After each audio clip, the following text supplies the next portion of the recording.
اعوذ باللہ من الشیطان الرجیم وقرن فی بیوتکن ولا تبرجن تبرج الجاہلیت الاولی، اور اپنے گھروں میں قرار سے بیٹھو اور زمانہ جہالیت کی طرح اپنے حسن و جمال اور زیب و زینت کی نمائش مت کرو۔ محترم سامعین کرام، اللہ رب العزت نے اپنے نبی علیہ الصلاۃ والسلام کی ازواج مطہرات کو اور پھر ان کے ذریعے اور وساطت سے پوری امت مسلمہ کی خواتین کو اس بات کا حکم دیا ہے کہ جب وہ اپنی کسی ذاتی ضرورت کے لیے گھروں سے باہر نکلیں تو وہ اپنی زیب و زینت اور اپنے حسن و جمال کی نمائش نہ کریں اور اپنی زیب و زینت کی حفاظت کریں اور اسے چھپا کر رکھیں۔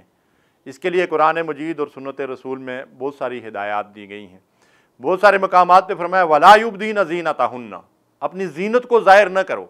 یعنی جو انہوں نے اپنا میک اپ کیا ہوا ہے یا اپنے جو زیورات وغیرہ پہنے ہوئے ہیں، فرمایا ان کو ظاہر نہ کرو۔ اسی طرح ارشاد فرمایا وَلْيَضْرِبْنَ بِخُمُرِهِنَّ عَلَى جُيُوبِهِنَّ،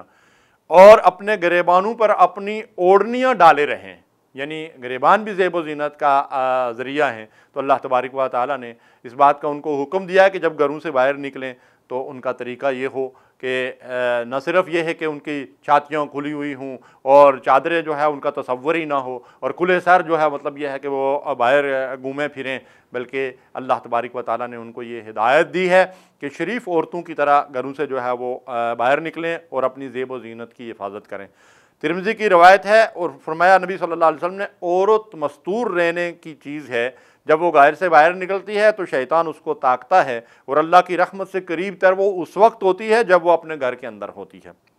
اسی لیے عورت کو جو ہے وہ جہاد اور جمعے کے اجتماع جیسی اور عظیم عبادات سے جو ہے وہ اس کو استثناء دیا گیا ہے، حتیٰ کہ عام فرض نمازوں میں اس کی گھر کی نماز کو مسجد کی نماز سے افضل قرار دیا گیا ہے۔ اسی طرح اللہ تعالیٰ نے سورہ نور میں ارشاد فرمایا وَلَا يَضْرِبْنَ بِأَرْجُلِهِنَّ لِيُعْلَمَ مَا يُخْفِينَ مِن زِينَتِهِنَّ، وہ اپنے پاؤں زمین پر نہ مارتی ہوئی چلیں کہ جو زینت انہوں نے چھپا رکھی ہے اس کا لوگوں کو علم ہو جائے، یعنی پاؤں میں اگر کوئی پازیب وغیرہ یا کوئی دوسرے زیورات اگر ہیں تو اگر وہ زور سے جو ہے وہ پاؤں زمین پہ رکھے گی عورت تو اس کی جنکار جو ہے وہ غیر محرم مردوں کے جو ہے وہ کانوں سے ٹکرائے گی، اس سے بھی منع کیا گیا۔ سوچئے، غور کیجئے کہ جس رب نے عورت کی عزت اور عصمت کی حفاظت اور اس کی پاک دامنی کے لیے ایسی ہدایات دی ہیں کہ اس کے زیور کی جنکار بھی غیر محرم کے جو ہے وہ کانوں میں نہ پڑے، تو کیا اس عورت کو اللہ تبارک و تعالیٰ غیر محرم مردوں کے سامنے چہرہ کھولنے کی اجازت دے گا؟ اللہ تبارک و تعالیٰ سے دعا ہے کہ وہ ہماری تمام خواتین کو شرم و حیا عطا فرمائے اور وہ خواتین جب گھروں سے باہر نکلیں تو اللہ تبارک و تعالیٰ کے حکم کی اطاعت میں نکلیں۔ وصلی اللہ علیہ نبینا محمد۔ اللہم صلی علی سیدنا محمد وعلی آلہ وصحبہ